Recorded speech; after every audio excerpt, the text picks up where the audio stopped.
Bien, bonsoir à toutes et à tous et bienvenue au Conseil communal et du Conseil de l'action sociale de ce lundi 19 décembre 2022. Alors le point 1 de l'ordre du jour, c'est la présentation du rapport annuel sur l'ensemble des synergies existantes et à développer entre la commune et le CPAS. Et là, je passe la parole à la présidente Noël Willem. C'est un rapport qui est présenté chaque année. Et je reprends l'ensemble des synergies qu'il y a entre les deux administrations et qui ont pour objectif de mutualiser les ressources humaines et matérielles afin de réaliser des économies d'échelle tout en préservant les services rendus à la population. J'ai l'habitude de le préciser, je pense que Jalais est une commune qui est pratiquement à la pointe au niveau des synergies par rapport à d'autres communes. Et je vais détailler les synergies. Donc, concernant le service social, contrairement à d'autres communes, les missions sociales sont assurées par le CPS. Il n'y a pas de services sociaux à la commune afin d'éviter des doubles emplois. La commune a délégué l'analyse de faisabilité et la mise en place d'un plan de cohésion sociale au CPS. Le centre a rentré le plan de cohésion sociale 2020-2025 qui a été approuvé par le SPOE.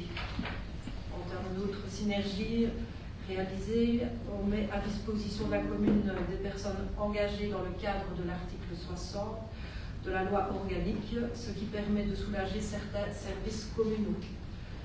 Le CPS organise chaque année, en collaboration avec les directions et les enseignantes des écoles de la commune, la confection de cartes de vœux par les enfants pour les aînés de notre commune.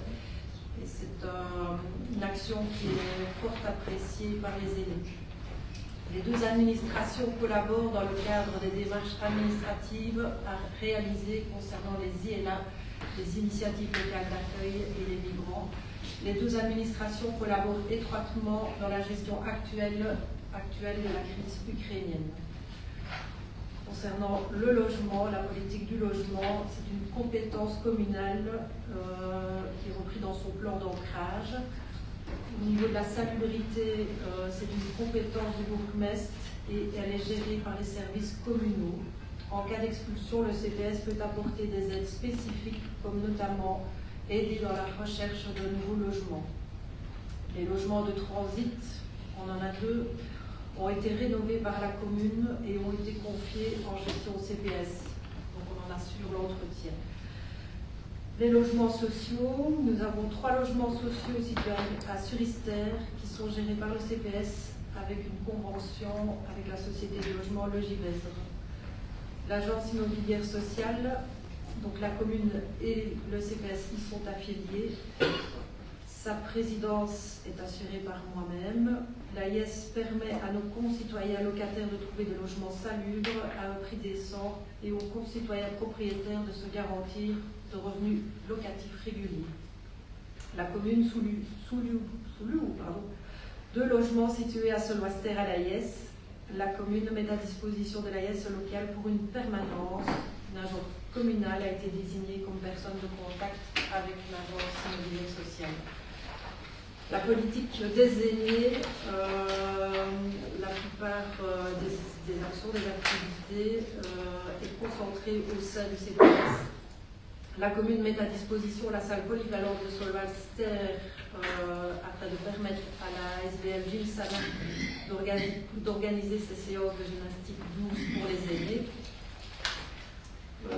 Concernant la maladie d'Alzheimer et des autres types de démence, la commune a rejoint le réseau Ville Amis Démence en signant une charte de collaboration avec la Ligue Alzheimer et on a confié la mission au CPS. 2 assistantes sociales du CPS ont été désignées agents proximité démence. Elles se tiennent à la disposition de la population jalettoise afin de donner des informations au sujet de la maladie d'Alzheimer et notamment aux aidants proches. Le CPS a signé un protocole disparition senior au domicile et un protocole senior focus avec la zone de police la même année. Chaque année, le CPS propose une animation relative à la maladie d'Alzheimer. Le Conseil consultatif communal des aînés, donc il a été créé il y a quelques années, La présidence est également assurée par moi-même et du personnel administratif du CPS de ces réunions.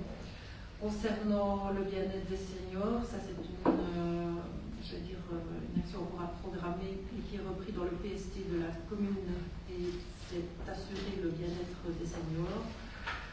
Donc il est repris dans le PST du CPS et il faudra le programmer pour les dernières années qu'il y a encore dans ce mandat, dans cette mandature.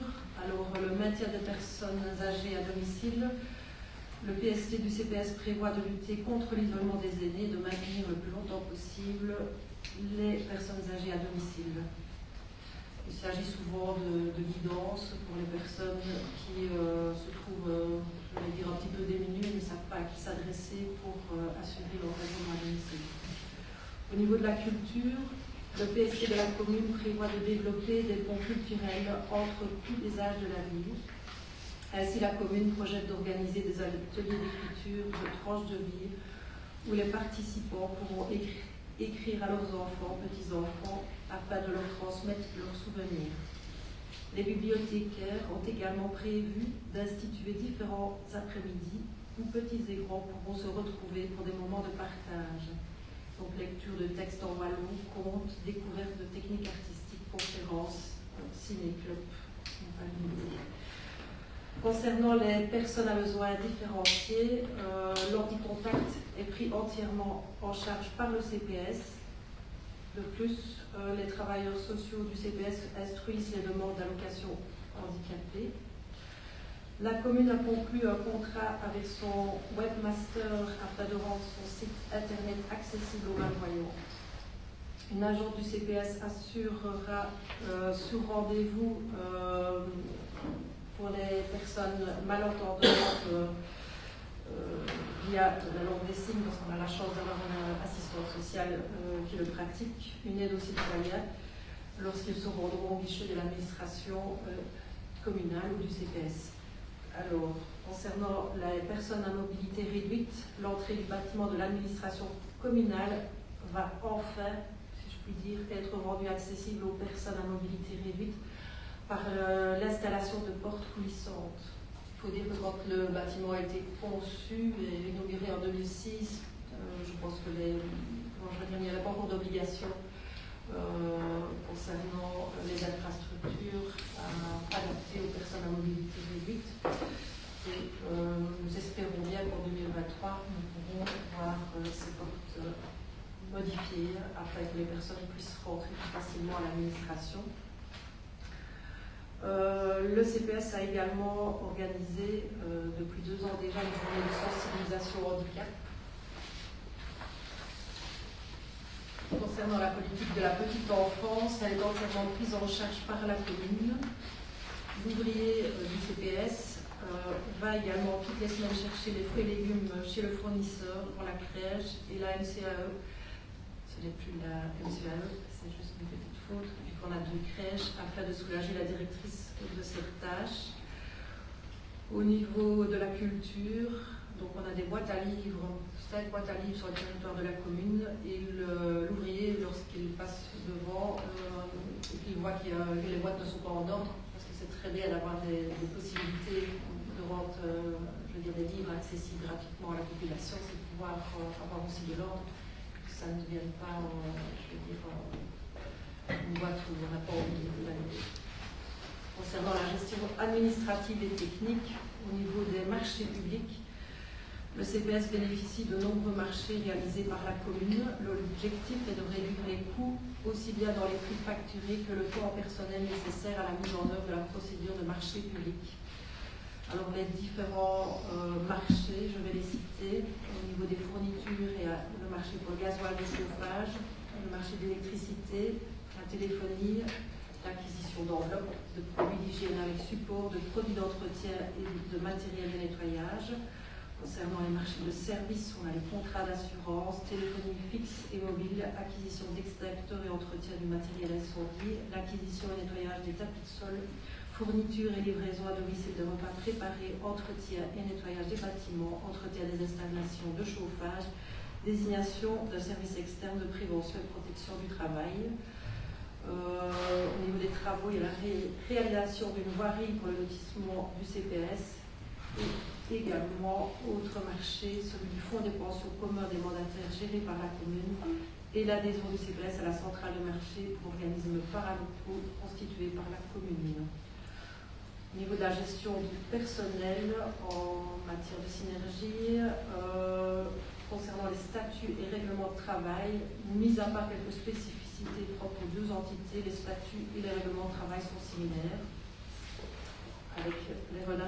Concernant les relations avec les syndicats, les comités de concertation et de négociation syndicales sont communs. La gestion et le secrétariat sont assurés par la commune. Le bulletin concernant la communication, voilà, j'avais raté un titre.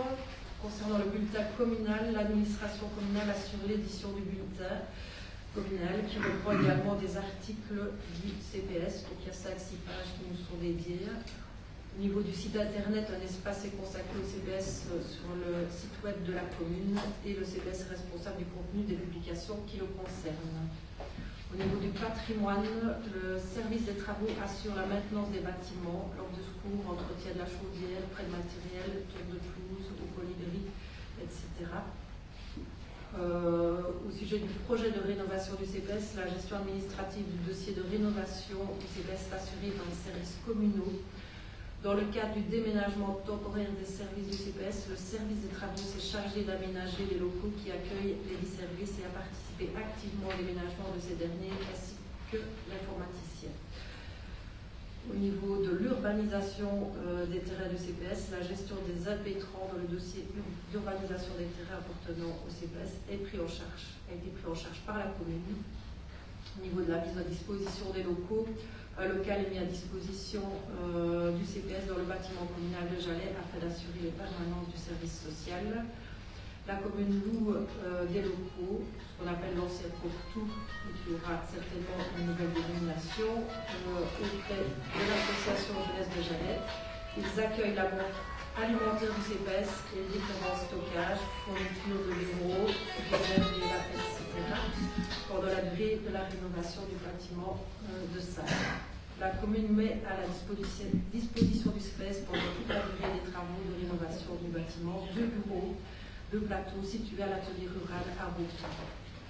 Au niveau de la gestion financière, la commune et le CPS ont un directeur financier commun.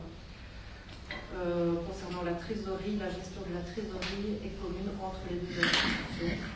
Et au niveau de la gestion quotidienne, une employée communale encode les montants repris dans les extraits de compte du CPS dans sa comptabilité et classe les mandats.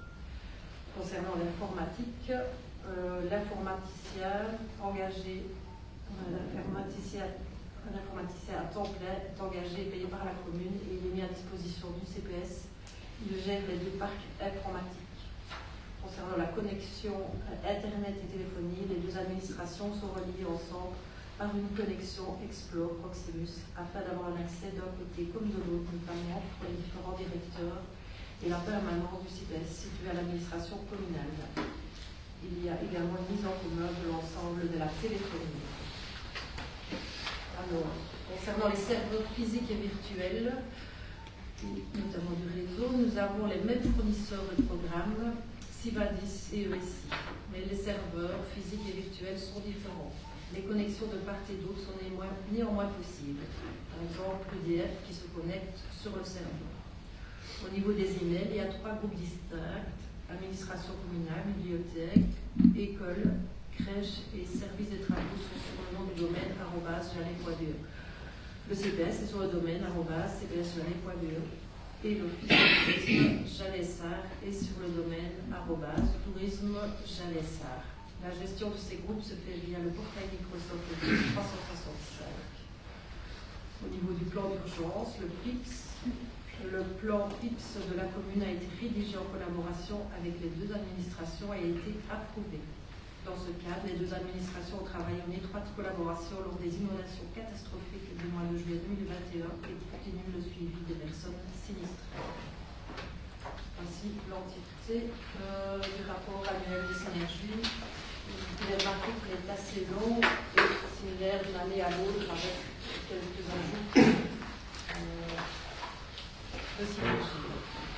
qu'il y a des remarques, des questions particulières sur les synergies?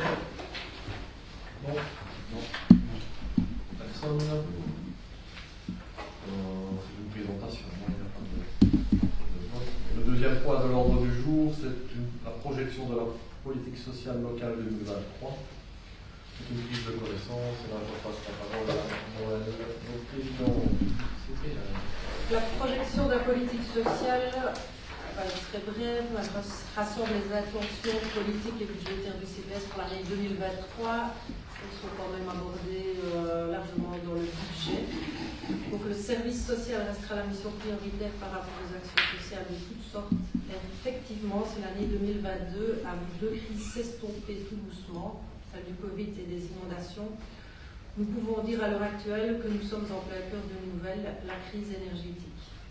Notre premier constat à Jalais, c'est que peu de demandes d'aide sont arrivées sur la table du CPS en 2022. Ceci est peut-être dû à un manque de connaissance des aides possibles, ce dont je doute, ou à la volonté des habitants de ne pas faire appel, mais plutôt à la volonté des habitants de ne pas faire appel au CPS pour s'en sortir. Je crois que c'est encore difficile parfois de faire une demande, alors que jusqu'ici, les personnes étaient capables de gérer leurs factures. Nous garderons notre focus sur la réinsertion socio-professionnelle pour les bénéficiaires du revenu d'intégration sociale, qui est, à mon sens, le meilleur levier pour reprendre pied dans notre société. Les activités récurrentes sont prévues, la tenue du repas annuel des aînés, les cours collectifs de gymnastique douce pour les aînés, le développement des actions du PCS, les ateliers du vendredi, des animations une fois par mois pour les enfants connus de nos services au Colibri, notamment grâce à la remise de 4 000 € d'équivalent Haute-Fagne.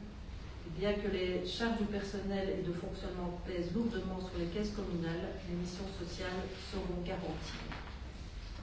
Voilà, pour la projection de la politique sociale locale. Merci beaucoup. Des remarques? Des questions?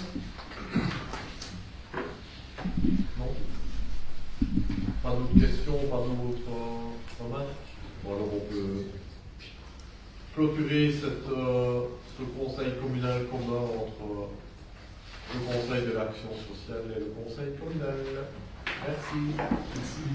Merci.